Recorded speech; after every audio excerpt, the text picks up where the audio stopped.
Mute. We're going to share.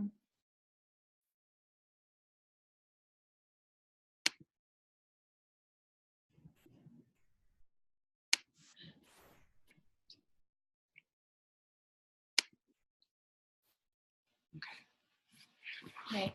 Hello, everyone. Welcome to my first webinar about preparing rideshare drivers for tax time.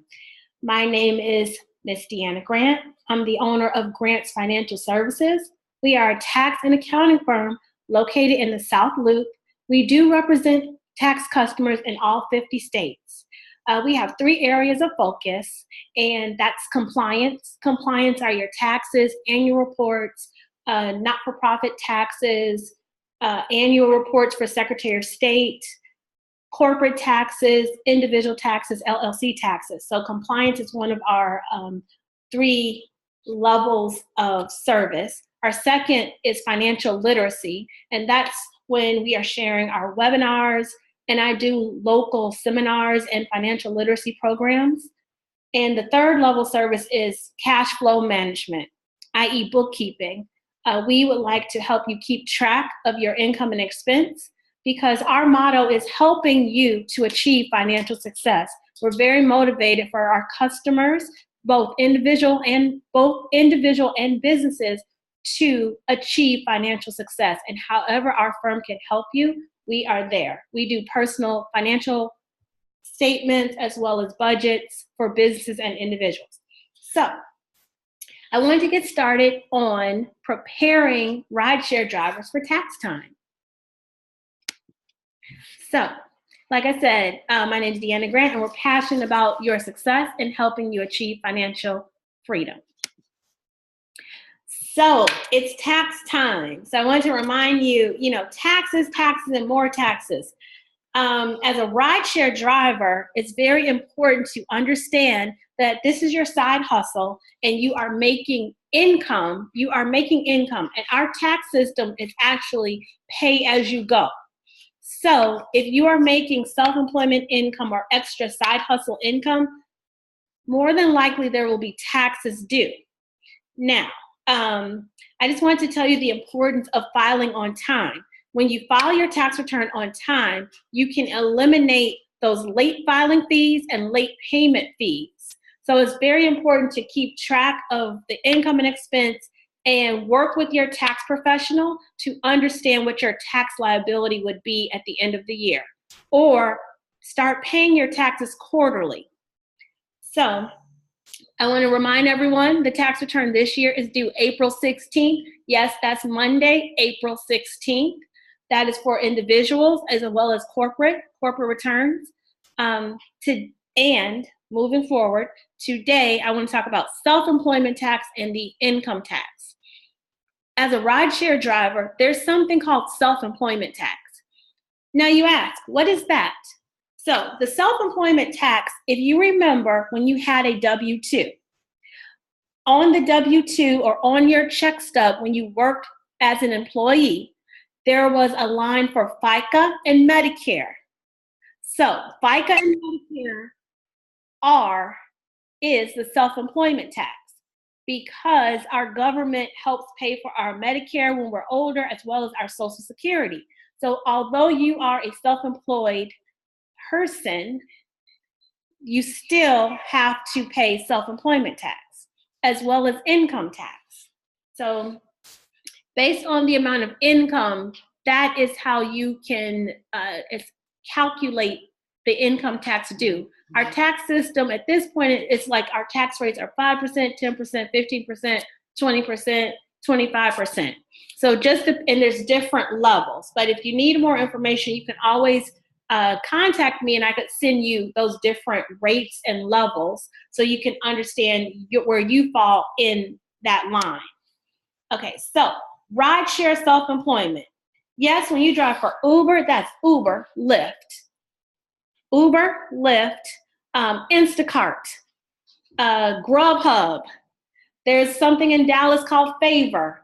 Any of these rideshare / shared economy ways to make additional money by using your own personal car. So what we do as far as like a rideshare driver, you take a personal asset and you make it business. So now you've taken your personal vehicle and you found a way to make money. And of course, today I want to talk about when you do that, how do you pay the taxes? So what is rideshare self-employment? Well, as an Uber driver or Lyft driver, you'll be regarded as an independent contractor. So you're not an employee. So I want to reiterate, you are an independent contractor, not an employee. So this means Uber, Lyft, Grubhub, there's a couple of different means to do rideshare, but that means they will give you a Form 1099 at the end of the year, so you will pay your own taxes. So part of that is the self-employment. So the self-employment taxes are the Social Security and Medicare that the employer would have withheld for you, but because you're self-employed, you still pay it into the Social Security system and into the Medicare system. So do not confuse the self-employment tax with income tax or estimated tax. So those are three different things. There's self-employment tax, there's income tax, and then there's estimated tax. And I hope that by the end of this webinar, you will understand the difference between those three things. Okay, so I reiterate, the self-employment tax is the Social Security and Medicare tax that is withheld to pay into our Social Security system as well as the Medicare system for when we retire. That's what, and then the rate is actually 15.3%. So it's actually 15.3% of your net, not your gross. So net is after expenses. So you pay 15.3% of taxes, self-employment tax on the net. Okay, the next thing I want to go over, what is an estimated tax payment? I know that a lot of I'll say independent contractors, rideshare drivers, everyone wants to understand, what is estimated tax payment? When do I have to pay it? Why do I have to pay it? So I'm going to explain the why. Our federal tax system is pay as you go or pay as you drive, right? So pay as you drive.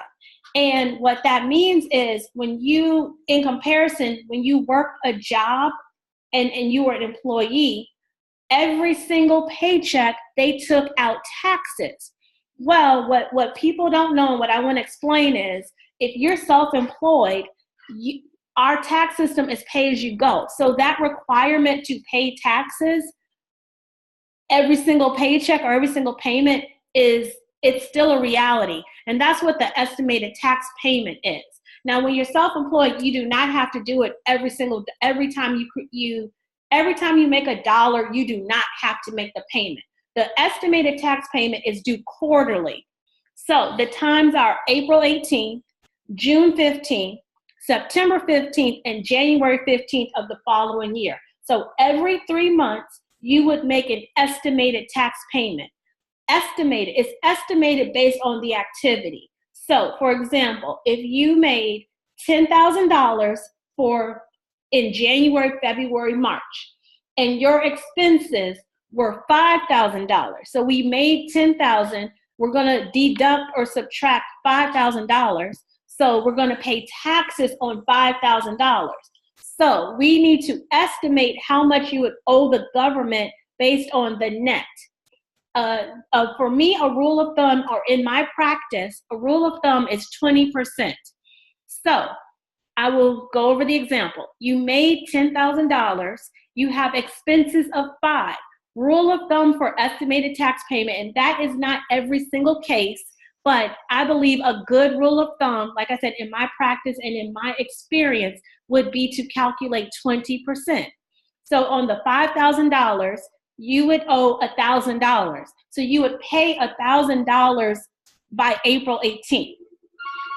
Same thing. So the next quarter would be April, May, and June, right? Then you make another estimated tax payment based on the activity. And we're estimating it because it did not have to be exact numbers, but you can estimate it. So reminder or reiterate, our tax system is pay as you go, pay as you drive. The next thing I want to share is how do you pay this money into the government? There is something called EFTPS, and this is a federal tax payment system. The website is, you can Google EFTPS. So you could actually make your estimated tax payments electronically. I find this is the best way to pay the taxes electronically. One, so you don't forget, because it becomes very difficult when you make, just say you're making $10,000 a quarter. It becomes very difficult to pay $4,000 at the end of the year. So it's easy to estimate it and pay as you go and if you made $40,000 in a year, every 3 months, you should pay that $1,000 to our tax system. EFTPS is where you can sign up so you can pay the government electronically. There's other ways you can pay. If you ask your tax professional can actually give you some vouchers. They're called 1040-ES. So they will give you some printed vouchers that you can then remit, almost like a credit card voucher payment. You can remit the money to the IRS every 3 months with a voucher, but the EFTPS is electronic. This is a trick. For me, I also am self-employed. So one thing I do is I have estimated my income for the year. So I take my tax liability, divide it by 12, and every single month I send a payment in to the IRS, because I don't like the money. I don't like the taxes building up and having to owe a large sum of money. And I know my tax clients, they don't appreciate that either, because it becomes, you are shocked at tax time.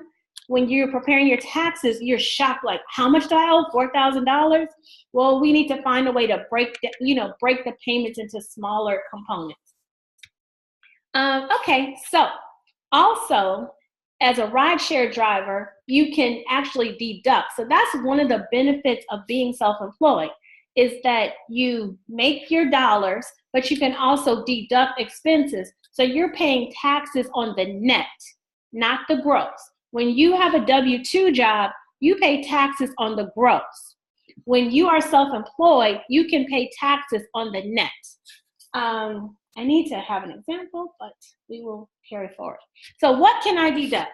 The IRS allows you to deduct ordinary and necessary expenses. I want to reiterate, ordinary and necessary. So what does that mean?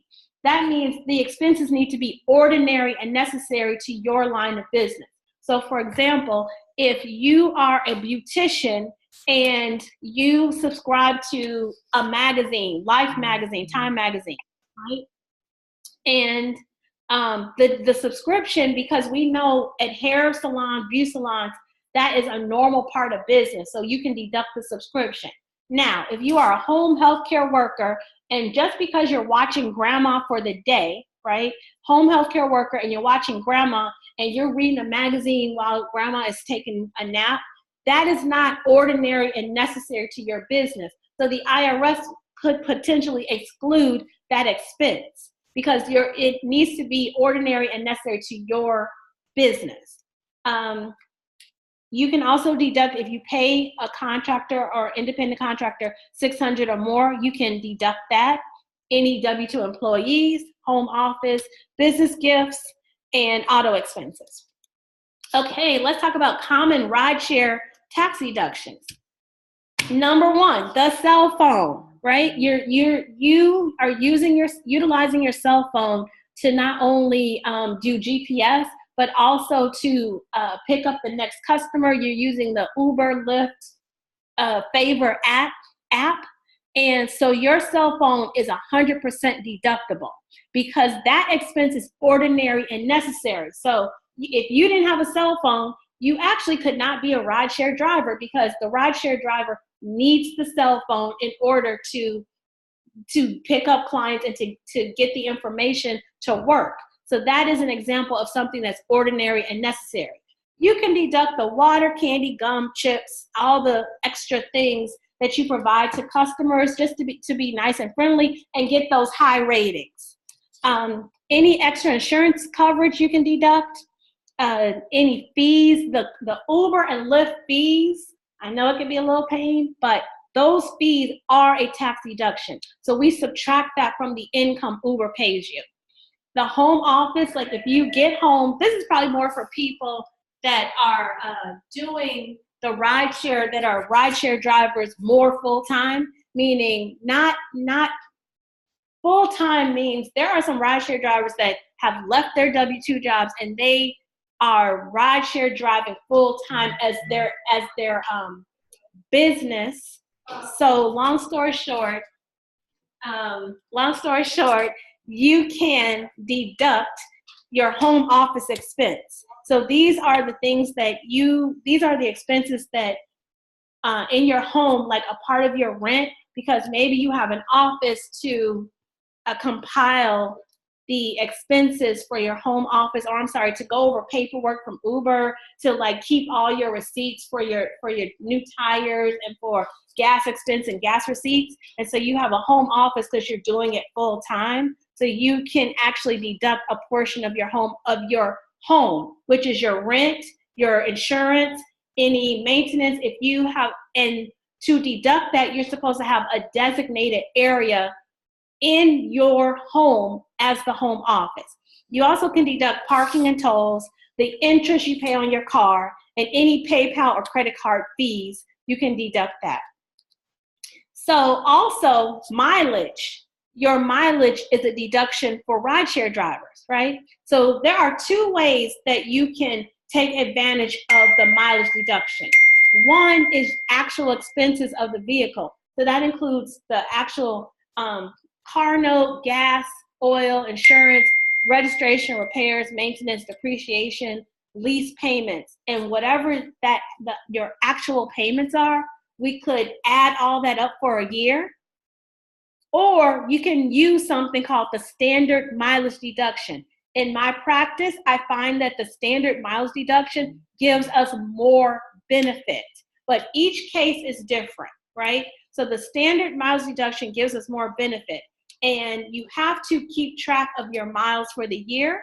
So the example is, if you drove 10,000 miles and the standard mileage rate is 53.5 cents, so your deduction is $5,350.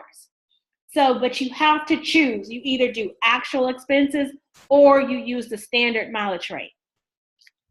I want to just give you some more tips about keeping good books and records. The IRS regulation, or in their regs, in the code, in the tax code, it says if you have a business, you must keep good books and records. What does that mean? That means actually keeping a copy of your receipts. And I know that's a pain, but either you keep an actual copy of your receipts, because if you got audited, the IRS will ask for those receipts. Or you could, if you started a separate business bank account, you can also keep track of your income and expenses in one designated bank account. And I find that that would be the easiest way to keep track of income and expense. And it helps us as a tax professional to understand what your actual expenses were. Because some people do not keep the receipts. And for every receipt you do not keep, there's a deduction you're throwing out the window. So it's very important to keep all of your receipts. So why should you keep good books and records? Like I said before, the IRS, it actually states in the code that you must keep good books and records. But it also helps you monitor your business. It helps us with that estimated tax payment. It helps us to understand how much you should pay in estimated taxes. It helps to prepare your tax return, because when my clients do not keep their books and records, we then are using estimates, and estimates are not the best way to keep a tax return. I would like my tax returns to be audit proof. Audit proof means I know exactly and specifically what expenses were incurred throughout the year. Well, the only way I will know that is if you actually kept the receipt or found a system to monitor it. But good books and records actually can increase the likelihood of business success and keep the amount that you owe the IRS. It can reduce your tax bill by actually keeping good books and records. Now, sometimes we now have apps, just like Uber has an app. There are certain apps that can help you keep track of your income, expense, mileage, and etc. These are a couple examples of the apps that are available. So there is QuickBooks Self-Employed. There's something called TaxBot, which I love because you can keep your mileage in TaxBot. QuickBooks Self-Employed, you can also keep your mileage in, and Mileage IQ. Those are the 3 tax accounting apps that I recommend. This will help you to have your tax return or make tax preparation time easy. There are also some accounting softwares. There's some more accounting softwares like QuickBooks Online, Checkbooks, FreshBooks, and Expensify. Expensify is actually free. You can download it free to your phone, and this will help you keep track of your expenses. So every time that you have an expense, you take a picture phone of the receipt and it'll upload to Expensify, and then it'll help you capture those expenses. Okay, so I want to go over RideShare driver checklist. What are some things that I feel every RideShare driver should know? So you should know what you need to pay in taxes or your estimated taxes. You should know that Uber, Lyft, like I said, Grubhub will give you a 1099 at the end of the year if you were paid over $600. You are likely to have to pay estimated tax payments. You must keep track of your miles and all of definitely your vehicle expenses. The mileage deduction can help save you major dollars at tax time, but only if you keep proper books and records. You should know what deductions you can take. Along with the mileage deduction, there are more deductions that can minimize your tax bill, because for every expense and deduction that I have, I can help me to minimize your tax bill. You should also file the proper tax forms. So you should be very clear on which tax forms to file, and I would seek the advice of a tax professional for that. And I am complete. I don't know if there's any questions, but I'm here to help. I'm very passionate about helping you to achieve financial success, and that includes businesses and individuals. We do budget analysis, we do financial statement preparation, we help incorporate a business. So you want to start a business, we can help you get it set up. We do bookkeeping, payroll, and IRS tax resolution. So if your taxes have gotten behind and you need to negotiate with the IRS, we can help with that as well. Thank you, and I'm Deanna Grant. I can be found at www.taxbosslady.com. That's www.taxbosslady.com. Our phone number is 312-265-1414. 312-265-1414. Thank you.